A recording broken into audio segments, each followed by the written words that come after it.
The wind howled across the forgotten valley. Moonlight spilled over jagged cliffs, touching ancient ruins buried in moss. Few dared to cross this place, for it was said to be haunted. Yet on this night, destiny brought four strangers together. At the heart of the valley lay a stone archway, cracked but unbroken. Symbols glowed faintly upon it, as though waiting for someone to arrive. A raven sat atop the arch, its eyes glimmering with unnatural fire. The first to arrive was Elara, a young sorceress with auburn hair. She wore a cloak woven from starlight itself. Her staff hummed softly, reacting to the air of enchantment. She had come searching for the Veil of Mirith, a relic said to bind magic and reality. The second figure appeared soon after, stomping heavily. His name was Kale, a warrior forged in the ashes of war. His sword had tasted the blood of demons and kings alike. Though he distrusted sorcery, whispers of the veil had lured him here. He believed it might undo the curse that haunted his family. The third arrived silently, as shadows clung to his cloak. Riven, a thief, eyes sharper than any hawk's. His hands were quick, his tongue quicker, and loyalty slower still. Gold drove him, but curiosity often led him into danger. The last to step into the clearing was Seraphine. Unlike the others, she glowed faintly, as though touched by divine light. She was no ordinary traveler but a priestess of forgotten gods. Visions had pulled her here, dreams of fire and darkness rising. The raven caught, and the archway pulsed with energy. "It begins," Seraphine whispered. Elara traced a rune in the air. The ground shivered. The archway stones shifted, revealing a door of pure light.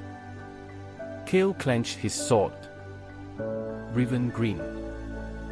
Together, though untrusting, they stepped inside. The light engulfed them, hurling them into another world. They landed on a bridge of crystal spanning an endless abyss. Stars burned below as if the sky had flipped upside down. "This is no mortal realm," Seraphine murmured. Elara nodded. "We stand within the veil itself." As they walked, the bridge rippled beneath their feet. Shadows moved beneath the stars, enormous and serpentine. Kale kept his hand on his sword, glaring at the shifting dark. Riven chuckled nervously. "I've stolen jewels, crowns, even a dragon's egg once.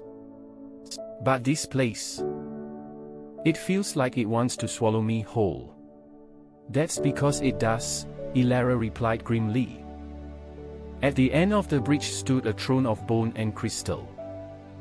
Upon it sat a figure cloaked in midnight. His face was hidden, but his eyes glowed with molten silver. "Welcome, seekers," the figure said, voice like thunder. "You seek the veil, yet know not its price." Elara stepped forward.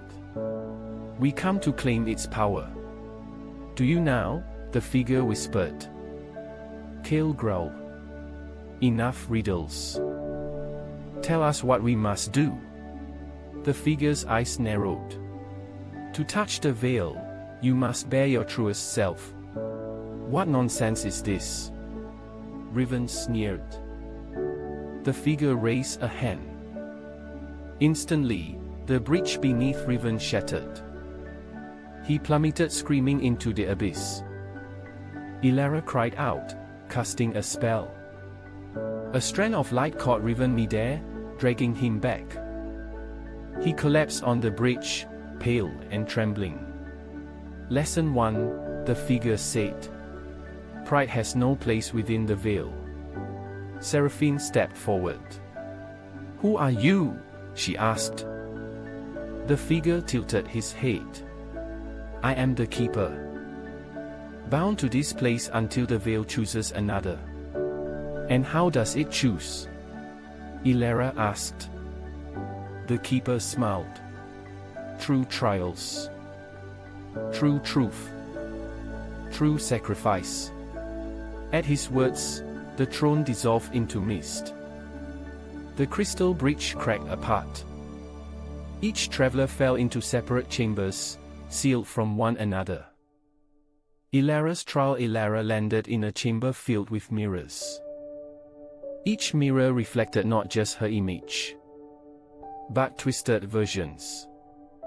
One showed her as a child, alone and crying. Another showed her as a tyrant, ruling with dark magic. Yet another showed her as bones, forgotten and unloved. These are not me, she whispered. But the mirrors spoke in her voice. We are the paths you might take. Fear not at her heart. She lifted her staff and struck the ground. I choose my own path. Light surged from her, shattering every false reflection. Only one mirror remained, showing her as she was, flawed but unbroken. The chamber dissolved, and she felt herself rise. Kale's trial Kale stood in a burning battlefield.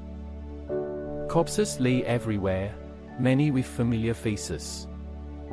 His father, his brother, his wife, all slain, staring at him with accusing eyes. This is your curse, a voice whispered. Death follows you, Kale. He dropped to his knees, gripping his sword. I fight to protect, he roared. The corpses stood, moving toward him. He fought, blade flashing. But each enemy wore the face of someone he loved. Tears blurred his vision. At last, he threw down his sword. No more, he whispered. I cannot kill what I love. Instantly, the battlefield melted away. His curse lifted like smoke, leaving him breathless. Riven's trial Riven found himself in a vault overflowing with treasure. Gold, gems, crowns, artifacts, all his for the taking. He laughed, stuffing his pockets. But as he touched the gold, it turned to ash. A mirror appeared, showing him alone in a dark alley, forgotten. Is this all I am? He muttered. The gold whispered, yes. You are greed. Nothing more. Rage burned in him. No, he shouted. I am more than this. I may steal, I may lie. But I choose who I am. The gold melted away, leaving only a single silver coin. He picked it up. A reminder, he said softly. And the chamber dissolved. Seraphine's trial Seraphine awoke in a field of light. Her God stood before her, radiant and terrible. Daughter, they said. You are our vessel. Serve us. Bind the veil in our name. Her heart trembled. All her life, she had served faithfully. Yet now, something in her resisted. If I bind the veil, she asked, what becomes of the world? It will be remade, the gods answered. In perfection. In our image. Seraphine shook her head. Perfection is not life. Life is struggle, pain, joy, and freedom. Her gods frowned. You defy us. I choose the world as it is, she said firmly. The gods vanished, leaving only silence. She wept. But she felt free. The convergence one by one, they awoke on the crystal bridge again. Stronger. Changed. The keeper stood before them, watching. You have faced yourselves, he said. Now comes the final choice. The veil itself shimmered into being, a great curtain of light.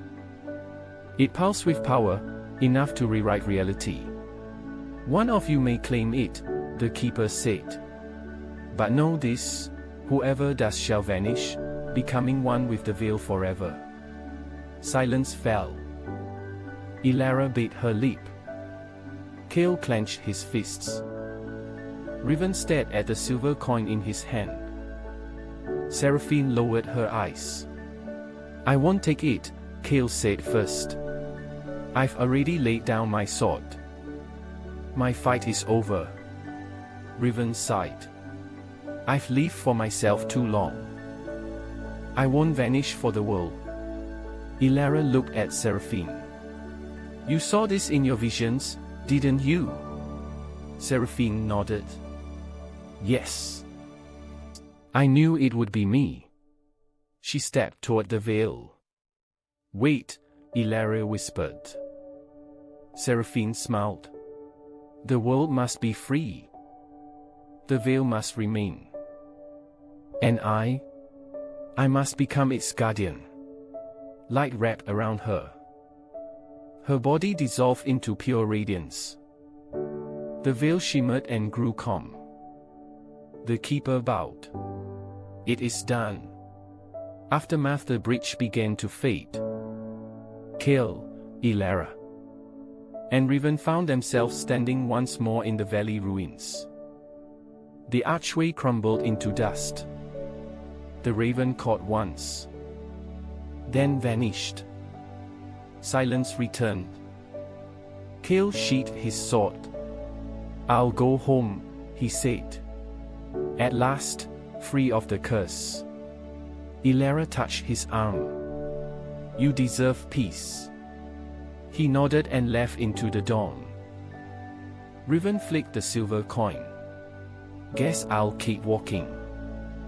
See what else the world hides. Elara arched a brow. You won't steal from me, will you? He grinned. Not today. With a wave, he vanished into the trees. Elara stood alone. She gazed at the sky, where faint light still shimmered. Goodbye, Seraphine, she whispered. May your sacrifice never be forgotten. Epilogue. Centuries passed. The story of the four who entered the veil became legend. Villagers spoke of the warrior freed from his curse. They told of the thief who walked away with only a coin, of the sorceress who chose her own path, and of the priestess who became light itself. Deep within the hidden realms, the veil still pulsed. Sometimes, travelers swore they heard a gentle voice in the wind. A voice that guided, that comforted. A voice that belonged to Seraphine. Elara grew into a great mage, shaping schools of magic that taught freedom over tyranny. Kale's descendants lived long, unshadowed lives. Riven became a legend among thieves, though none could say if he ever found true peace. But Seraphine remained eternal, watching, guarding, waiting. For one day, the veil would tremble again. Darkness would rise anew. And heroes, new heroes, would be called. Their trials would be different. Their choices, harder. But the spirit of those first four would live on. Elara's defiance. Kale's surrender. Riven's self-realization. Seraphine's sacrifice. Together, they had woven the legacy of the veil. Together, they had proven that truth, not power, was the greatest magic.